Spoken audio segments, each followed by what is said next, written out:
deliver us from this present evil world. ప్రస్తుత దుష్ట కాలములో నుండి మనల్ని విమోచించటానికి తన్ను తాను అప్పగించుకున్నాడు. So one of the purposes of the death of Christ upon the cross యేసుక్రీస్తు కల్వరి శిలువలో చనిపోవటానికి ఒక ఉద్దేశం ఏంటి అనంటే was to deliver us from this present evil world. ప్రస్తుత దుష్ట కాలములో నుండి మనందరినీ విమోచించుట కొరకు ఆయన కల్వరి శిలువలో చనిపోయారు. So how does he deliver us from this world? ప్రభువైనటువంటి యేసు ఈ దుష్ట కాలంలో నుండి మనల్ని ఏ విధంగా విమోచిస్తాడు? When we trusted in Christ, మనం ఎప్పుడైతే క్రీస్తునందు విశ్వాసం ఉంచుతామో we were crucified with him.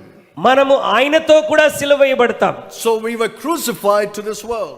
మనము ఈ లోకం విషయంలో ఆయనతో సిలువ వేయబడ్డాం. That's why Paul says, God forbid that I should glory save in the cross of the Lord Jesus Christ. అందుకే పౌలు అంటాడు, నేను కేవలం సిలువ యందే అతిశయపడుచున్నానని పౌలు మాట్లాడుతున్నాడు. By whom the world is crucified unto me and I unto the world. మరి లోకం విషయంలో నేనును నా విషయంలో లోకమును కల్వరి సిలువలో సిలువ వేయబడి